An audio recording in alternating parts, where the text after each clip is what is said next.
నమస్తే, welcome to our channel. Tirumala కల్తీ నెయ్యి కేసులో కల్తీ జరిగింది వాస్తవమే అని చెప్పి సుప్రీంకోర్టు ఆదేశాల మేరకు ఏర్పాటు చేసిన సిబిఐ సిట్ స్పష్టం చేస్తుంటే ఇంకా దాన్ని అసలు జంతువులను కొవ్వు కానివ్వండి, చేపల నూనె కానివ్వండి కలవలేదంటూ ఛార్జ్ షీట్ లో ఉందని వైసీపీ సమర్థించుకోవడం, మరి వాళ్ళ యూట్యూబర్లతోటి ఇదే విషయాన్ని ప్రచారం చేయడం ఏ విధంగా చూడాలి? అసలు ఆ పార్టీ పరిస్థితి ఏంటి తెలుసుకునే ప్రయత్నం చేద్దాం. దీన్ని విశ్లేషించడానికి మనతో పాటుగా ఉన్నారు సీనియర్ జర్నలిస్ట్ సత్యమూర్తి గారు.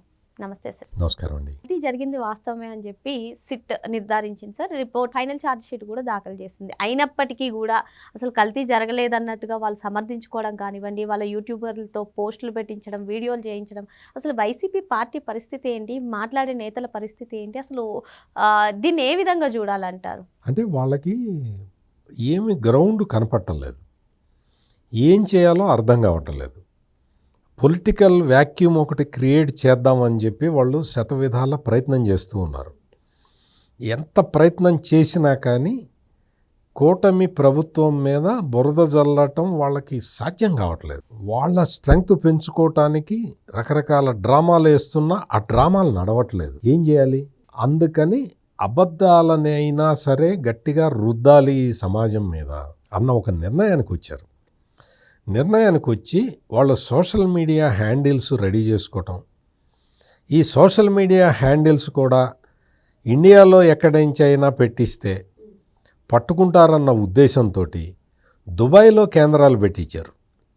దుబాయ్ నుంచి ఆపరేట్ చేస్తున్నారు. అట్లా ఆపరేట్ చేసే కొన్ని ట్విట్టర్ హ్యాండిల్స్ ఉన్నాయి. ఇవన్నీ కూడా మొత్తం అంతా ఇన్ఫర్మేషన్ ఉన్నది పోలీసుల దగ్గర.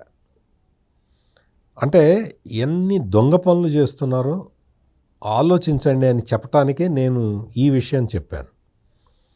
ఇప్పుడు సుప్రీంకోర్టు ఆదేశాలతో ఏర్పాటైన సిబిఐ సిట్టు మొత్తం పరిశోధించి తిరుమల తిరుపతి దేవస్థానాలకు సప్లై చేసిన నెయ్యి అసలు నెయ్యే కాదు అనే రిపోర్ట్ ఇచ్చింది.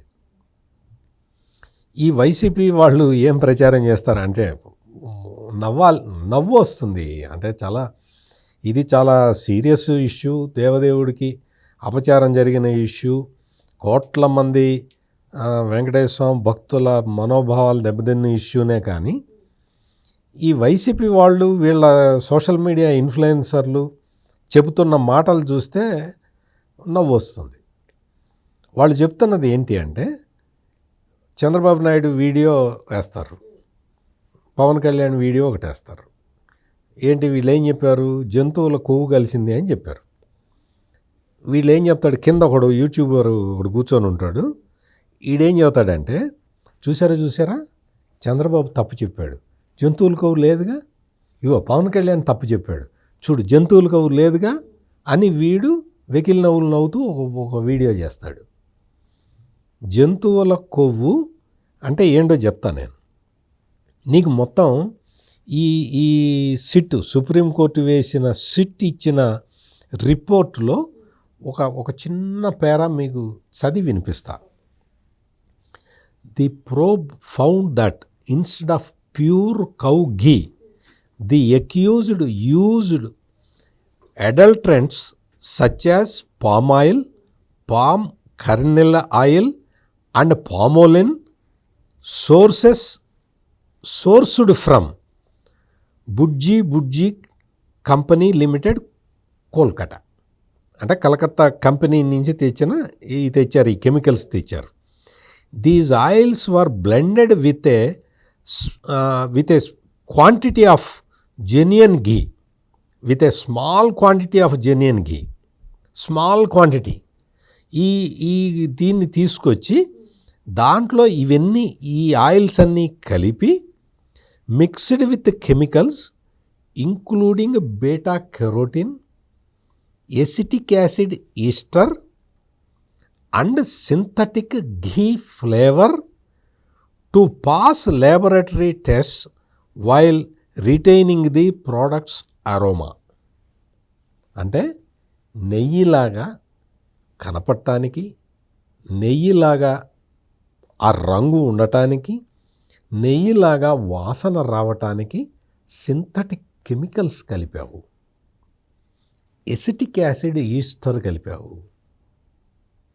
ఎసిటిక్ యాసిడ్ ఈస్టర్ తోటి ఏం తయారు చేస్తారో తెలుసా?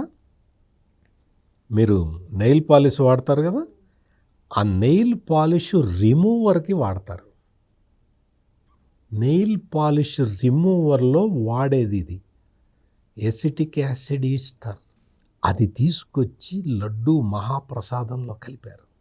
దానితో ఇంకా ఏం చేస్తారంటే పెయింట్లు తయారు చేస్తారు.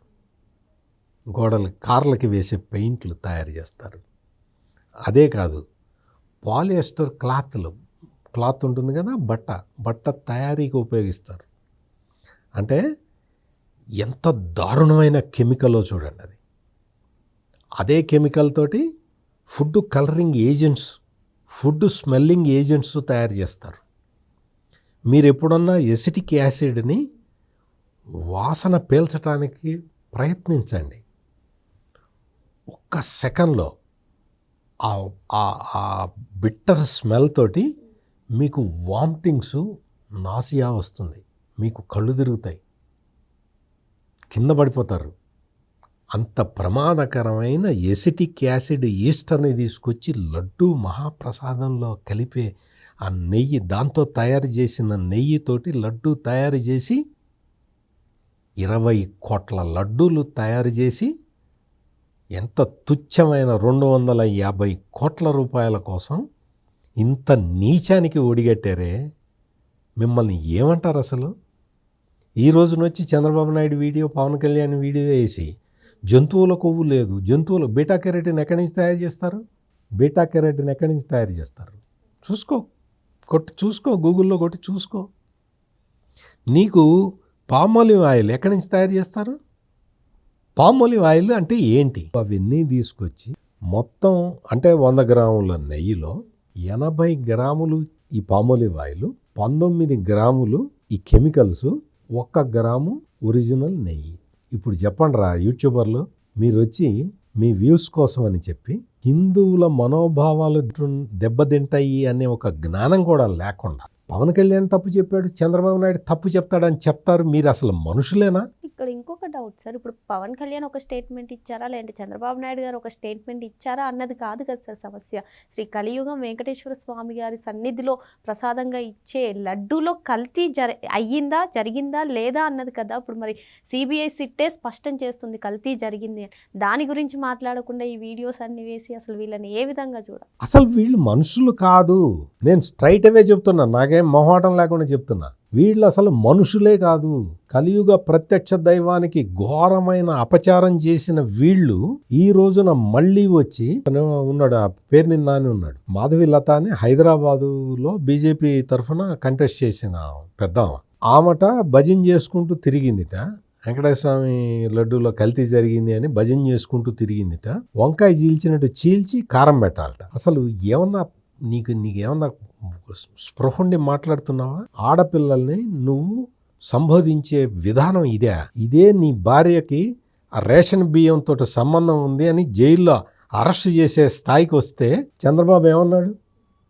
ఎందుకులే ఆడవాళ్ళ జోలికి బొమ్మకండాయా, ఏదైనా ఉంటే పొలిటికల్గా ఏదైనా చూసుకుందాం కానీ ఆడవాళ్ళ జోలికి వద్దు, వాళ్ళని అరెస్ట్ చేయటం ఇవన్నీ వద్దు అని చెప్పి ఆపాడని నువ్వే చెప్పావు కదా పేరుని బయటకు వచ్చి. ఈ రోజున నీ జగన్మోహన్ రెడ్డి కళ్ళల్లో నువ్వు ఆనందం చూడటానికి ఒక మహిళని పట్టుకొని, గౌరవప్రదమైన స్థానంలో ఉన్న ఒక మహిళని పట్టుకొని, భారతీయ జనతా పార్టీ నాయకురాలని పట్టుకొని కోసి కారం పెడతావా? అసలు నువ్వు నిజంగా నిన్ను ఏమనాలి? నీ సంస్కారాన్ని ఏమనాలి? ఇంత దారుణం చేసి 100 గ్రాముల నెయ్యిలో 1 గ్రాము మాత్రమే నెయ్యి ఉంది, మిగిలిందంతా కెమికల్స్ ఉన్నాయి, వనస్పతి డాల్డా ఉన్నది, పామోలివ్ ఆయిల్ ఉంది అని చెప్పి సిబిఐ దర్యాప్తు నివేదికలో నీకు మొత్తం ఛార్జ్షీట్లో చెబితే మొత్తం టీటీడీ ఎంప్లాయీస్ అందాన్ని 36 మంది టీటీడీ ఎంప్లాయీస్ ప్లస్ ఆ బోలేబాబా డైరీ వాళ్ళందరికీ ఇప్పుడు జైల్లో ఉంటే నువ్వేం చేస్తున్నావు? నువ్వేం మాట్లాడుతున్నావు? అసలు ఏమన్నా నువ్వు ఏం మాట్లాడుతున్నావు? నీకు స్పృహ ఉందా? స్పృహండి మాట్లాడుతున్నావా? నీ యూట్యూబర్లను పెట్టి, నువ్వు పబ్లిక్ ఇన్ఫ్లుయెన్సర్లను పెట్టి ఈ చేసిన ఈ దారుణాన్ని, ఈ అకృత్యాన్ని నువ్వు సపోర్ట్ చేసుకుంటూ హైందవ ధర్మానికి నువ్వు తూట్లు పొడుస్తూ ఉంటే, ఇప్పుడు అందులో ఇన్వాల్వ్ అయి ఉన్న వాళ్ళందరూ చూసుకుంటే వాళ్ళందరూ పై స్థాయిలో ఉన్న వాళ్ళందరూ అన్య మతస్థులు, వేరే మతానికి సంబంధించిన వాళ్ళు. ఈ పేరు నిన్నానికేం మాయరోగం? ఇతను హిందువే కదా, కనీసం ఆ మాత్రం జ్ఞానం కూడా లేదు. వెంకటేశ్వర స్వామి అంటే నీకు పాప భీతి కూడా లేదా, భయం కూడా లేదా? నీ ఇష్టం వచ్చినట్టు మాట్లాడతావా? కల్తీ లేదని చెప్పిందా? కల్తీ లేదని చెప్పిందా నీ సుప్రీంకోర్టు వేసిన సిట్టు? సుప్రీంకోర్టుకి వెళ్ళి సిట్టు తెచ్చుకున్నది ఎవరు? వైవి సుబ్బారెడ్డి కాదు? మరి వైవి సుబ్బారెడ్డి తెచ్చుకున్న సిట్టే ఇందులో అసలు మొత్తం 1 గ్రామే ఉంది, నెయ్యి మిగిలిందంతా వనస్పతిను కెమికల్స్ అని చెప్పి చెబుతూ ఉంటే ఆ మాత్రం జ్ఞానం లేదా నీకు? ఒక హిందువు అయ్యుండి నువ్వు ఈ నేరాన్ని సపోర్ట్ చేస్తూ మాట్లాడుతూ నీ జగన్మోహన్ రెడ్డి కళ్ళల్లో ఆనందం చుట్టవా? నీ జగన్మోహన్ రెడ్డి కళ్ళల్లో ఆనందం చుట్టానికి నువ్వు హిందూ మతాన్ని కూడా పణంగా పెట్టేస్తావా? వెంకటేశ్వర స్వామి మీద భక్తిని కూడా పణంగా పెట్టేస్తావా? జగన్మోహన్ రెడ్డి చెప్పాడు, నీకు నీ బాస్ జగన్మోహన్ రెడ్డి చెప్పాడు, తను 4 గోళ్ల మధ్యలో కూర్చొని బైబిల్ చదువుకుంటానంటున్నాడు. ఇవన్నీ ఆలోచించాలి. పేరు నిన్నానికి తన రాజకీయ అవసరాల కోసం ఇవన్నీ ఆలోచించకపోయినా ఆంధ్రప్రదేశ్ ప్రజలందరూ ఈ రోజున ఆలోచిస్తున్నారు, ఇంక్లూడింగ్ క్రైస్తవులు ఆలోచిస్తున్నారు. ఇంత ద్రోహం చేస్తాడా? హిందువులకి ఇంత ద్రోహం చేస్తాడా? ఒక దేవుడికి ఇంత ద్రోహం చేసేవాడు మన దేవుడి గురించి మాత్రం మర్యాదగా ఎందుకు ఆలోచిస్తాడు అని క్రైస్తవులు కూడా ఆలోచించే స్థితికి వచ్చారు ఈ రోజున. ఇది తెలుసుకోవాలి. ఇది ఇంకేం తెలుసుకుంటారులే కానీ వాళ్ళకి తెలుసుకునే జ్ఞానం లేదు. కాకపోతే ఈ ఇన్ఫ్లుయెన్సర్లను ఉపయోగించి ఈ మేధావుల పేరుతో మేధావులు ముసుగులో ఉండే వాళ్ళని తీసుకొచ్చుకొని ఇటువంటి వీడియోలు చేయించుకొని నువ్వు ప్రచారం చేసుకుందామంటే నీ ఆటలు సాగవు. మరో అంశంతో మళ్ళీ కలుద్దాం. Thank you sir. నమస్కారం.